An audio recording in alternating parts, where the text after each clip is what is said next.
Começa mais uma edição do JR 15 Minutos, o podcast da Record que aprofunda as notícias que mais mexem com a nossa vida. A garoa que cai no Vale do Rio Pardo, a 150 quilômetros de Porto Alegre, não traz alívio ao Davi.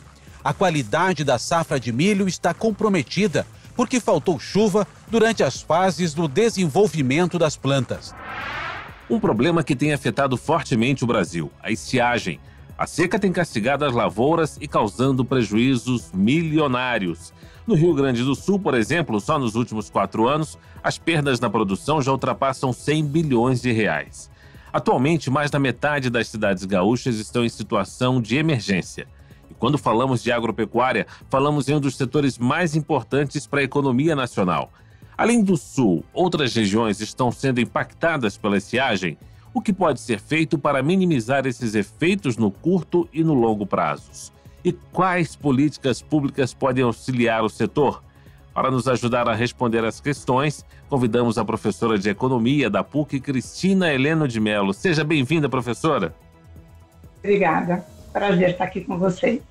Prazer é todo nosso. Quem nos acompanha nesse episódio também é o William Franco, repórter da Record no Mato Grosso do Sul. Ô William, os números são alarmantes. Além do Rio Grande do Sul, que nós já falamos aqui, outras regiões do país, como o Centro-Oeste, também sofrem com os impactos da estiagem.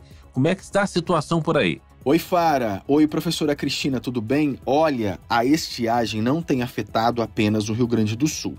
No Centro-Oeste, especialmente em Mato Grosso e aqui em Mato Grosso do Sul, a falta de chuvas e as altas temperaturas impactaram fortemente a produção de soja e milho nos últimos anos. A irregularidade climática tem gerado perdas expressivas e tornado a produção ainda mais imprevisível. No Sul, a situação também é crítica. 272 municípios gaúchos estão em situação de emergência, o que representa mais da metade das cidades do estado. Segundo a Federação da Agricultura do Rio Grande do Sul, as perdas acumuladas na produção já ultrapassam 117 bilhões nos últimos 4 anos. A seca também afeta a pecuária.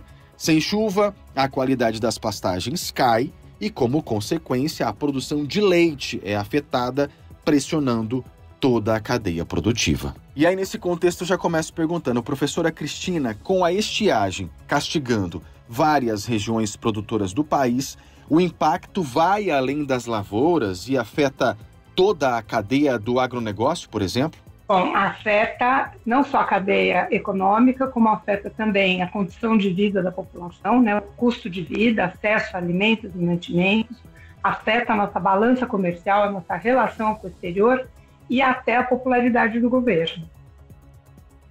Agora, professora, os prejuízos no setor agropecuário, que já ultrapassam 117 bilhões de reais no Rio Grande do Sul e afetam também outras regiões, como o Centro-Oeste, tendem a pressionar ainda mais os preços dos alimentos. Eu queria saber o seguinte, quais os impactos dessa alta no custo de vida da população e como é que isso influencia a inflação nacional?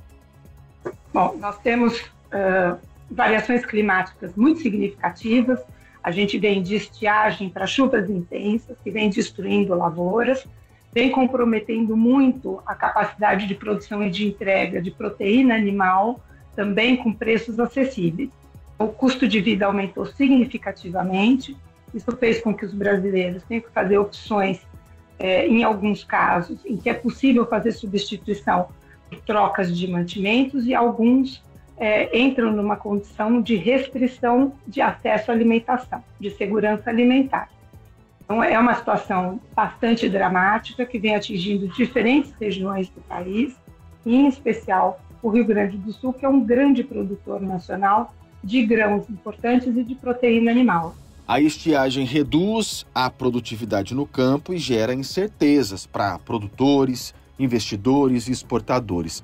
Professora Cristina, como que essa instabilidade climática afeta o fluxo de investimento no setor agropecuário? Veja, esse é um setor que está basicamente na mão de produtores nacionais. O que a gente tem de integração nessa cadeia produtiva é que na comercialização desses grãos nós temos grandes players internacionais que fazem a intermediação. e impactos também nas bolsas em derivativos, né, no mercado futuro. A gente tem uma menor atratividade das lavouras, porque as margens de lucro estão bastante comprimidas, tem um ambiente de insegurança, também de incerteza maior, de risco de colheita. Nós temos investido bastante em tentar encontrar alternativas, sementes mais resistentes, né, alternativas também de acomodação de gado e de animais, para que a gente continue mantendo o mesmo nível de atividade, mas está bastante incerto. Então, isso, obviamente, atrai menos investimentos, menos recursos, mas exige, ao mesmo tempo, mais investimento e mais recursos em silagem, em armazenagem, em capacidade de estocar para períodos em que você não tem essa variação climática, para poder se aproveitar também do benefício dos aumentos de preços quando eles ocorrem. Então, a gente tem aqui um desafio, né? Aumentar o investimento, seja na tecnologia de produção, na tecnologia de sementes, de embriões, ao mesmo tempo que o risco e a incerteza diminuem a atratividade para esses investimentos. Agora, com a queda na produção agrícola e pecuária, professora, há uma redução da oferta de commodities, como soja, milho e carne. Como é que isso pode impactar na balança comercial brasileira, considerando que o agronegócio é um dos principais motores, né, da economia e das exportações do país? Então, isso, na verdade, vem impactando nossa balança comercial, mas, fundamentalmente, vem impactando também os países onde nós temos os nossos mercados consumidores, porque os preços sobem e nós vamos exportar um preço maior. As variações climáticas não têm ocorrido só no Brasil, mas também com nossos competidores. Então, aqueles que estão no eixo sul-sul têm sofrido as mesmas variações climáticas que no Brasil, são competidores, disputam o mercado global e a diminuição da oferta global tem feito com que os preços internacionais subam para essas commodities. Professora, o crédito rural é um dos principais instrumentos para ajudar produtores em períodos de crise. Diante dessas perdas bilionárias causadas pela estiagem, os bancos e cooperativas de crédito podem enfrentar riscos de inadimplência. Como que isso pode afetar o custo do crédito para o setor lá no futuro? Muito do setor se beneficia de recursos creditícios que são direcionados e que, portanto, têm taxas subsidiadas. São, portanto, menos afetados por essa questão de risco. Essas taxas e esse crédito direcionado, ele já atende a essa especificidade do setor, né, de oferecer um risco de pagamento e de inadimplência. O governo do Rio Grande do Sul anunciou um pacote de 430 milhões de reais e medidas emergenciais para apoiar produtores afetados. Professora, esse tipo de subsídio e ajuda financeira são soluções sustentáveis no longo prazo? Ou seria necessário, no entender da senhora, um plano mais estruturado para lidar com essas crises climáticas que são recorrentes, né? É uma condição necessária, mas não é suficiente. Esse é um enfrentamento também que não deveria ser feito apenas no âmbito dos governos estaduais, mas tem que ser pensado pela cadeia produtiva nacional. A gente tem em diferentes estados do país diferentes variações climáticas com impactos muito significativos. E o pequeno produtor tem sofrido mais do que o grande produtor, porque tem menos acesso a crédito. O Rio Grande do Sul é um estado onde as cooperativas trabalham muito bem, então os pequenos produtores são mais estruturados para atuarem em grupo e conseguirem, de alguma forma, administrar e gerir, mas no conjunto do Brasil, não. Então, essa é uma questão importante de política pública que tem que ser pensada, porque também ela está muito direcionada ao bem-estar da população. Nós estamos falando de segurança alimentar, nós estamos falando de quantidade de alimento e estamos falando de qualidade de alimento também. Então, não é uma condição necessária, mas não é suficiente. Um Estado sozinho não tem condições de fazer o enfrentamento. E não é só o Estado que tem que fazer esse enfrentamento também. A gente precisa que os produtores também pensem em alternativas, também sejam proativos, também façam investimentos no desenvolvimento genético, no aprimoramento genético, na melhoria das suas sementes, na melhoria das suas formas de cultivo. E a gente precisa, assim, de uma colaboração integrada, porque muito do que a gente vem sofrendo das variações climáticas está associado com desmatamento. E essa é uma das nossas fragilidades. O Brasil é um país de energia limpa, mas que peca na questão do desmatamento, e estamos sofrendo com isso. A gente lembra que a seca compromete não apenas a produção de grãos, mas também o abastecimento de água para o rebanho e a produção de leite. Como é que esse cenário pode impactar a cadeia de produção de laticínios e carne, professora Cristina? E qual a expectativa para os preços desses produtos no varejo? Então, isso já vem impactando, né? O que a gente vem sentindo é que houve uma redução muito grande da produtividade do gado leiteiro, do gado de corte. Os animais vêm sofrendo um desconforto térmico que faz com que eles produzam menos, né? A quantidade de produção cai muito significativamente. O conforto térmico pode ser oferecido, mas ele é custoso, ele demanda energia, e as variações climáticas também têm impacto sobre o custo e a oferta de energia. Então, o que a gente espera é uma redução da oferta com encarecimento do leite, encarecimento da proteína. Professora, Mato Grosso e aqui em Mato Grosso do Sul, grandes produtores de soja e milho também sofrem com os efeitos da estiagem.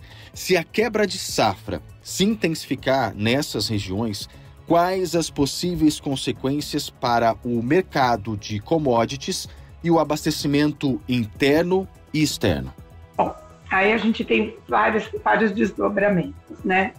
Essa queda de produção, ela tem sido generalizada. Então, o que a gente pode fazer? A gente pode buscar suprir oferta nacional com oferta buscando fora do país.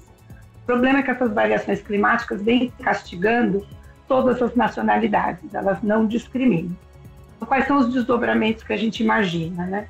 Um aumento nos preços, uma redução nas exportações, uma redução na oferta nacional doméstica desses produtos, com o encarecimento deles. Agora, professora, o agronegócio brasileiro, a gente sabe, é altamente dependente do clima, mas o investimento em tecnologias como irrigação eficiente, cultivos mais resistentes à seca e o manejo do solo ainda é desigual entre os produtores. Como é que a falta de investimento em adaptação climática pode comprometer a competitividade do setor no médio e longo prazos? Vamos lá, eu acho que isso coloca também um outro desafio, também um desafio nacional. Nós temos um custo de crédito muito caro no Brasil, né?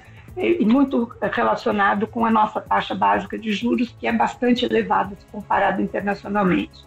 Então, a gente aumenta a taxa de juros para fazer o combate à inflação, mas, ao mesmo tempo, a gente limita acesso a crédito e limita a condição de transformação da produção, que pode baratear o preço dos alimentos, né, que pode reduzir, que seria o manejo e técnicas de produção que conseguissem aumentar a nossa produtividade. Então, a gente tem um problema de base, né, que é a nossa taxa de juros, que vem comprometendo esses investimentos, e esses investimentos são essenciais para que a gente possa ter um desenvolvimento e uma manutenção da produção e da competitividade desse setor. Também a gente pode pensar na cadeia logística, na selagem, na armazenagem, né, e nas formas de escoamento dessa produção. E também é uma outra questão que também demanda investimentos. Hoje, toda a distribuição da produção alimentícia nacional é basicamente feita por estradas de rodagem, com custos elevados de combustível. Então, a gente precisa pensar em alternativas energéticas, precisamos pensar em alternativas logísticas e precisamos pensar em extensão da tecnologia existente, de tecnificação da agricultura nacional. Professora, o impacto da estiagem no agro também afeta setores indiretos, como logística, transporte, indústria de insumos agrícolas e tantos outros. Como é que a crise no campo pode gerar um efeito dominó e impactar a economia nacional? A agricultura, ela tem alguns linkages, que a gente chama algumas ligações com outros setores, né?